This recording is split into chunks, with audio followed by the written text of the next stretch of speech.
Up next, I'm going to work on a diorama for Wonderfest.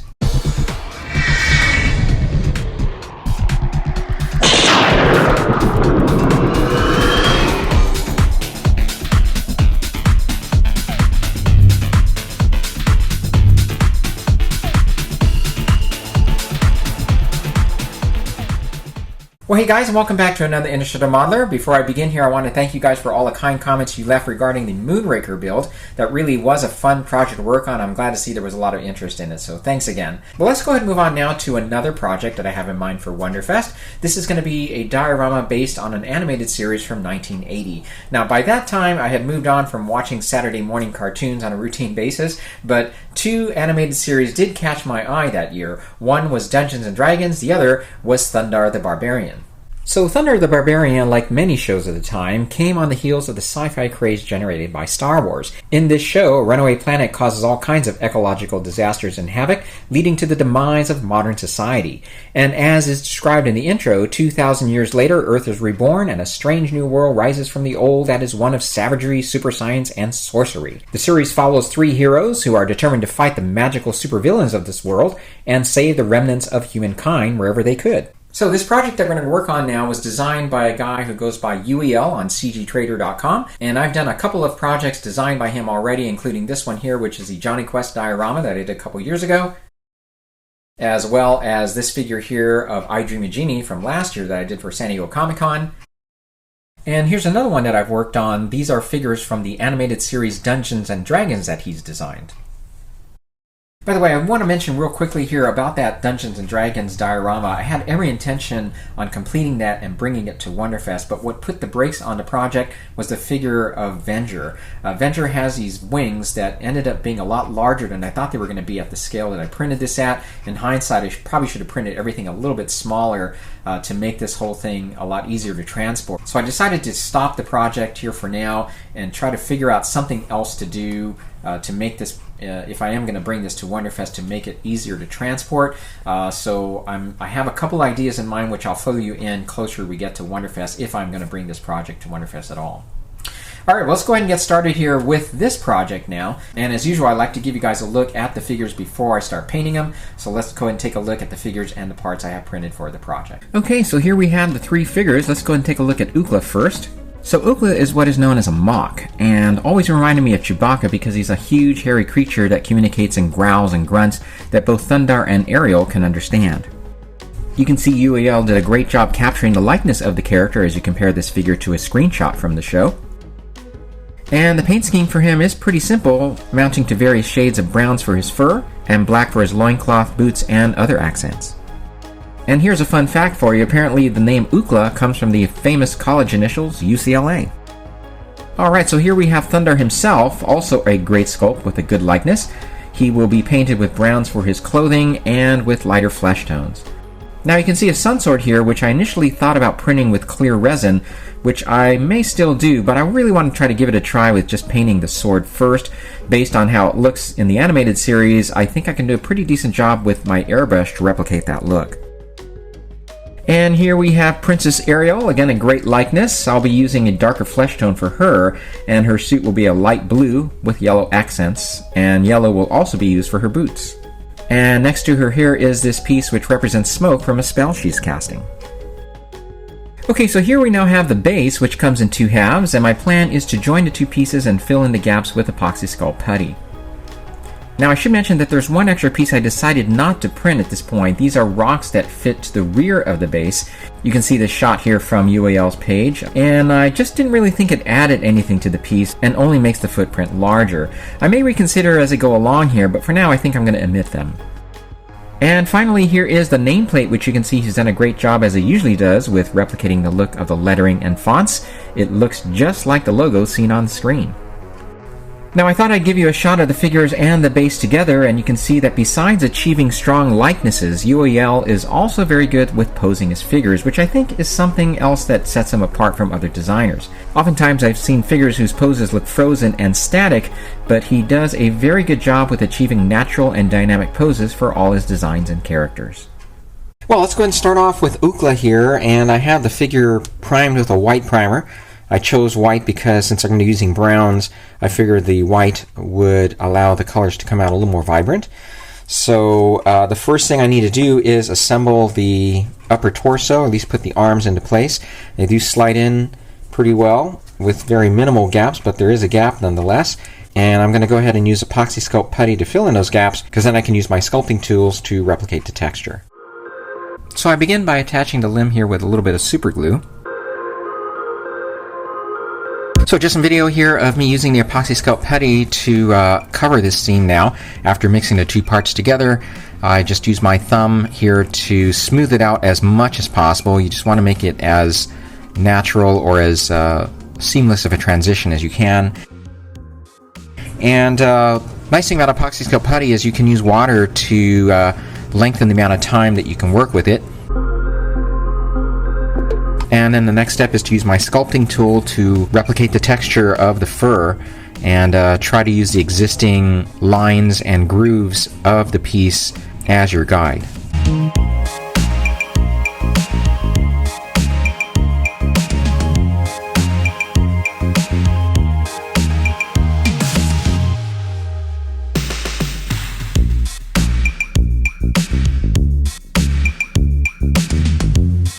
Alright, so this is what it looks like now. I'm going to go ahead and put it in the food dehydrator here for a little bit to speed up the drying process. So after the Apoxie Sculpt was finished drying, I decided to go ahead and attach his head. And you'll notice there is a gap along the mane as it rests against his body. So for this, I decided not to fill it in with Apoxie Sculpt, but rather decided on using plastic putty. So this allows me to maintain a distinct demarcation between the body fur and his mane, as they are supposed to be two different colors anyway, so they're not supposed to flow one into the other.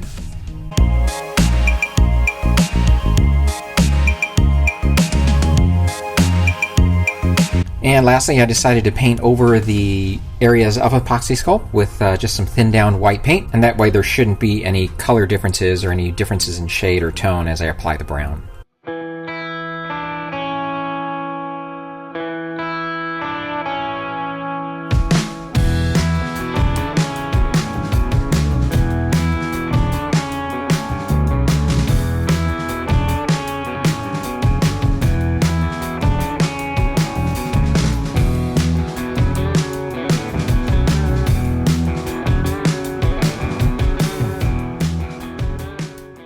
Okay, well this is how he's coming along, and for the base color I ended up choosing just raw sienna. Again, just look at this screenshot here from the show.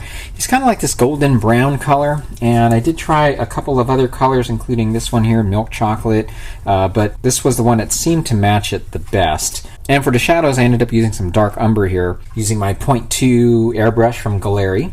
So everything's coming along pretty well. I'm going to go ahead and now use more of this raw sienna mixed probably with a little bit of yellow for the highlights. Now for the highlights, this model has some really great texture, and I think it'd be best to dry brush that and take advantage of that texture versus applying the highlights with my airbrush. So I'm going to go ahead and proceed with that using my dry brush set here from Artify. And so I'm going to go ahead and pull the number 7 brush there for this, and so let's go ahead and get started and see how this turns out.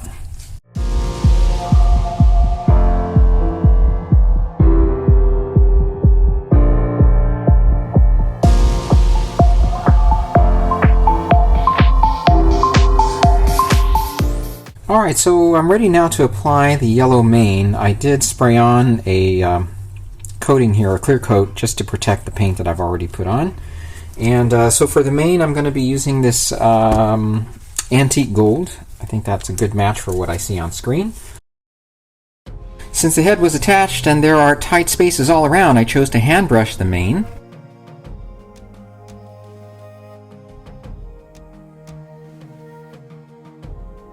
Once the base color was dry, I added in some burnt sienna to it for the shadows. And I particularly wanted to concentrate along the deeper recesses surrounding his face. For the highlights, I added in a drop of ivory to the base color, and I didn't want to go overboard with this step, so I sparingly brushed this on various peaks and raised sections. After the mane, I moved on to the black accents, starting with his boots. And after the black was dried, I brushed on some Monument Hobbies blue for the highlights. And this was done to the raised folds on the top of his boots, as well as to the upper rims. I also applied some to various areas on his loincloth. The last step was his face, which is black, with some gray accents. And here is how he turned out. I'm very pleased with the end results. The dry brushing really worked well to not only enhance the surface texture, but also retain the darker undertones, giving the illusions of multiple layers of fur.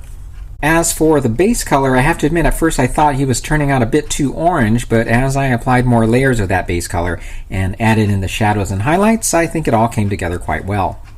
And by the way, I will eventually take off this gloss finish that you see here before completing the diorama. I like to gloss coat in between painting the various stages in order to protect what's been done.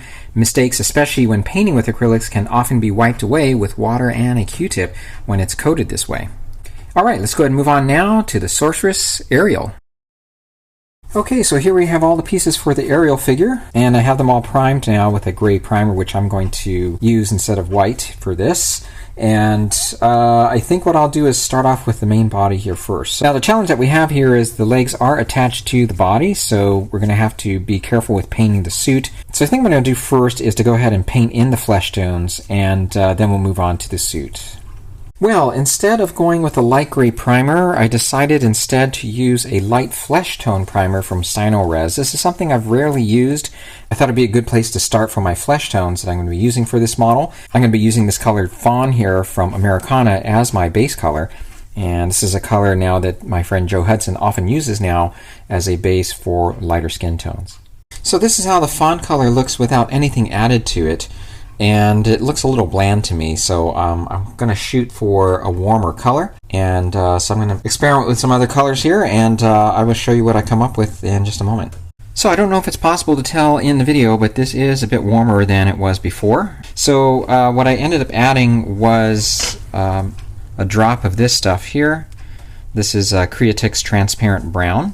So I sprayed that on, and then I misted over that this Barbarian Flesh color. Okay, so I'm going to add a bit more of the Barbarian Flesh, and I'll make a lighter mixture for the highlights. Alright, so just have to bear with me. I'm not recording any of this because I have to hold airbrush really close, but hopefully you can start appreciating now the shadows that I've applied here along the knee areas and the lower thigh, and along the under parts of the arm, and certainly the back. And also use this color for the face. And what I ended up using for this color was Barbarian Flesh mixed with a little bit of beige red. Well, this is how our face turned out, and I'm really happy the way it's looking. And I'm going to go ahead and put this aside now and work on the rest of painting the bodysuit here. Okay, well the light blue has been applied, and I used these two colors here. This is what I used for the base color, this deep sky blue. This light sea blue is just a little darker than this, so I used this for the shadows, and I just use white to lighten this up for the highlights. So as you can tell, it took a lot of masking. There really was no way around that, and what I'm going to do now is mask off this groove section that you see there, which is supposed to be yellow. Well, after painting on the yellow trim, I moved on to her face to finish up final details there. Now, rather than using black for her hair, I used Payne's Gray, which has kind of a dark bluish tone to it, and used black for the shadows, and applied in some Monument Hobbies blue for the highlights. And I'll show you how she looks completed in just a moment, but first, let's move on to the magic smoke. Alright, well the other thing that goes along with the Ariel figure is this here. If you look at the screenshot, this is the smoke now that's coming from the spell that Ariel is casting. And he's chosen a green color for it, and I think that's a good choice. It looks pretty supernatural and mystical. And so I'm going to try and replicate that look using this lime green color that I have on hand. Maybe mix in a little bit of this mint color into it. And I also plan on using some yellows to spray into the cloud as well.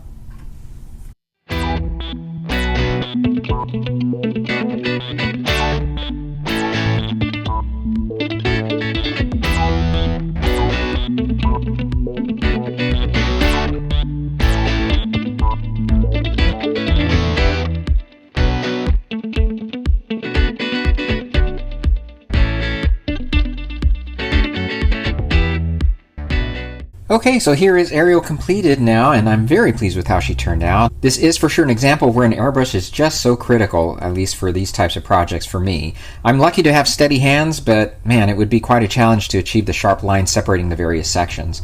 And now that I'm using the Galeri 0.2 brush, I've definitely gotten better with shading and achieving these subtle tones that you see. Now I know that there are some figure painters who paint everything by hand, but the airbrush makes those transitions a lot easier for me. Okay, and here she is now with the magic smoke. I really do like that he included this in here. The lime green in combination with the yellows for the highlights, and I added in some basic green for the shadows, really turned out well. Alright, well it's now time to move on to the main dude, Thundarr the Barbarian himself. Okay, moving along here now, I've applied the base color for the skin tones as well as the shadows, and I decided to actually try these colors out here from AK Interactive. This is just a set I happen to have on hand that has a variety of skin tones here, and for the base color, I've decided to go with this mixture of basic skin tone and beige red. This is some video of me applying that to the figure and using about an 80-20 mix of basic skin tone to beige red. And after that, I applied the shadows, and what I did was added in MSP's Barbarian Flesh. I know I'm mixing brands here, but I did test it out. It seemed to spray okay. And this is how the pieces are looking here that I've done. And I think we're getting some good definition there on the figure. So what's next is to apply the highlights, and I'm going to just use the basic skin tone for that. Okay, fast forwarding here now to the clothing and boots. This is the effect I was hoping to get. And just to walk you through this, I started off with applying dark umber from Monument Hobbies. And I chose to do this because Uel has again provided some great texture here with all of these areas. And I thought by starting off with a dark color, we'll be able to build upon that and really highlight a lot of these textures. So finished up the boots and other clothing with that. And moved on here now to using burnt sienna with my number 5 dry brush from Artify. And you can see it's really enhancing and highlighting the texture. And after this step, I ended up using Craftsmart's milk chocolate just on some of the raised areas there, just to provide a little bit more of a highlight. And the next step will be to paint in his belt, and then we'll move on to his face. Well, just to keep things moving along here, I'm going to go ahead and show you now the completed figure. And here he is. This is Thundarr in all his glory, including his sun sword, and I'm really happy with the way he's turned out. So as you can see, I completed the effect with the sun sword, and this was done by first spraying on the yellow color, followed by carefully applying Monument Hobbies blue for the glow around the blade. Here's a screenshot from the show, and my intention, of course, was to replicate this look. Well, now that all the figures are done, it's time to move on to the final phase, which is the base and the nameplate, which sports the logo. Well, I'm ready to start work on the base here, and the two halves were glued, as you see here, just using 2-part epoxy. And I allowed this enough time to dry, and we're ready to move on to the next step, which is to go ahead and take care of the seam. So I'm going to do that by using Apoxie Sculpt putty.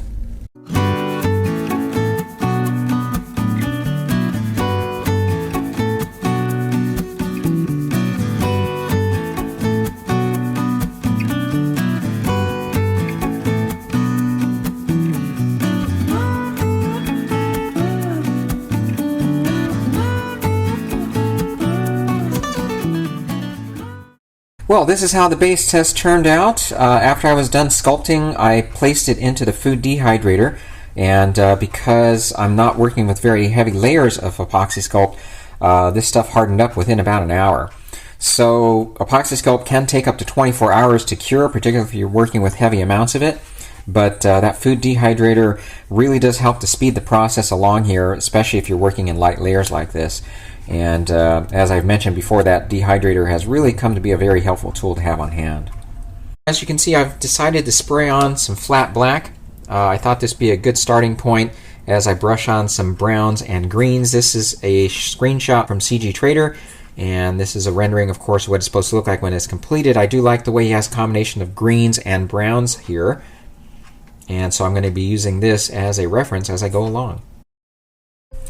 Alright, so here is the base now painted with a base color that is comprised of these two colors here along with light gray. So we've got honey brown and burnt umber, and you can see I'm spraying it on here. And once that was dried, I ended up using Mahogany from Monument Hobbies. And this was applied to some of the lines that you see here and some of the darker tones along here. And you can tell it's kind of glossy, and that's because I did apply a gloss coat. I might put a wash over this, but before I do that, I'm going to apply some other shades that I have in mind here to some of the rock areas and some of the terrain. And I also will be brushing on some of the green here for the vegetation. Alright, so this is how it turned out, and again, just taking a look at the shot I showed you earlier that I was using as a reference from CGTrader, the dry brushing really worked well to create a similar effect. Just dry brushed on, first of all, some different shades of brown, as you can see that I'm doing here. And what really helped to add some highlights was to dry brush on the raw sienna color. And then after the browns were done, I started applying on the green. Started off with this lime green, which was working pretty well, but it was looking a little too fluorescent, so I tried to tone it down with some medium green, but really what helped out in the end was using Monument Hobbies green to dry brush on. Okay, well now that this is done, it's time to move on to the final piece, and that is the logo. Alright, one final thing I wanted to show you here is the nameplate, and as you can see, Uel did a great job replicating the font that's seen on the show. And just to quickly run through how I painted this up, was I started by painting the letters, as you see here on the piece that was primed with a light gray, starting out with the Barbarian name there. And for that, I ended up using Canyon Orange from Americana. And then moved on to the yellow, using Monument Hobbies Golden Yellow for that. And the reason I decided to start this way was because the background, as you see here now, has to be black. And I thought it would be a lot harder to cover black, especially with these types of colors, than it would be on something that was primed with light gray or white for that matter. So I laid down a nice thick coat of paint. It took a couple of applications to do that, and I stuck it in the food dehydrator. And the next step was then to cover it with liquid mask fluid, and that's what I'm doing here in this step. And of course that is to protect what I had painted on. And finally I applied the black, several layers of that using Vallejo's black paint.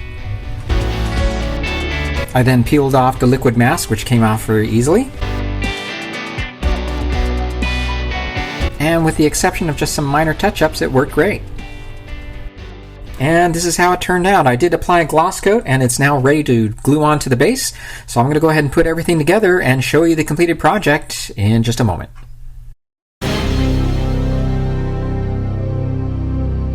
So here we have the completed diorama of Thundarr the Barbarian. This sculpt was designed by Uel Winner and can be found on CGTrader.com. All of the pieces were printed on my Elegoo Ultra 4K, and everything was sized down to 60% of its intended size, both to allow for easier transport to Wonderfest and to also fit into my display space here at home.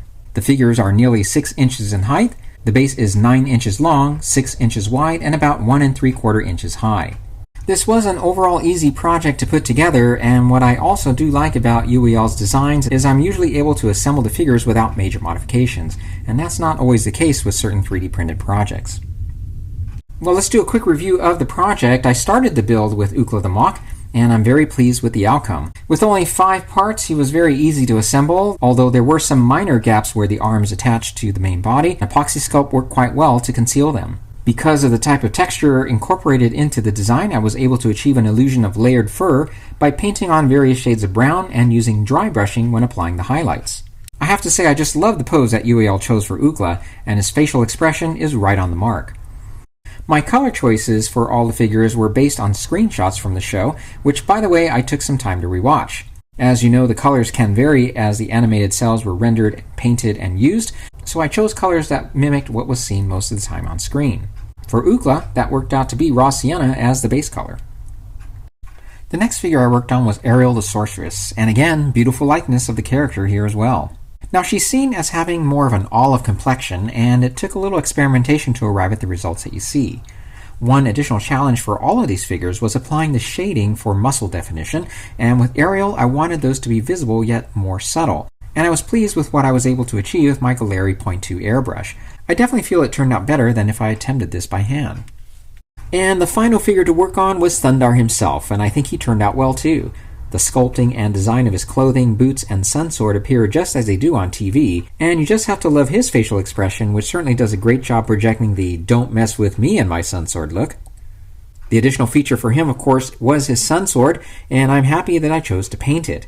I feel this has a good resemblance to what was seen on the show, and not quite sure I would have been able to make it look right had I printed it with clear resin. As for the base, I think that turned out pretty well, and again used photos the designer had posted on CGTrader for this sculpt as reference. As with Ookla, I decided to use dry brushing as my method of choice for layering on the various colors because I felt it would give me the best amount of control. And I think what I ended up with is something that looks very similar to what's seen in those pictures. So if you're a fan of the show, you're likely to enjoy this piece. Uel captures the characters with impressive likenesses, adds playful details like the magic smoke, and most importantly, poses them in natural, dynamic ways that are both visually engaging and true to the spirit of the show. Well, one of the things I'm actually doing here is leaving the figures unglued to the base, and this is to help me with transporting this piece to and back from Wonderfest. I really do think doing this would be the best way of limiting any possible damage. I can package up the figures and the base separately. They do hold themselves pretty well in those slots as they are, and I do plan eventually on permanently gluing them into place. But I think for now, this is the best thing to do. All right, guys, well, I hope you enjoyed following along. And again, I welcome you to visit CGTrader and take a look at Uel's page. He's got a lot of fun, different subjects to work on. Many of the Hanna-Barbera characters that you see on those shows from the 1960s and 70s. And not only are they fun to put together and work on, but they certainly bring a lot of nostalgic, fun memories of watching those shows and certainly of simpler times. Now, coming up on the channel, I've got another project to work on here. Whether I'm going to make a video of it, I'm kind of debating about it because it's not a very involved project, and I'm just not sure how good of a video it would make, but I might change my mind. If anything, what I may do, if I don't make a separate video of that, is to include it in a video for you guys, giving you guys a preview or a look again at what I am taking to the show. I think I did that a couple years ago, so I might end up doing that instead. Okay, guys, as usual, if you have any questions, feel free to contact me here on my YouTube channel or at interstellarmodeler@gmail.com. Thanks again for watching, and I'll see you in the next video. Take care.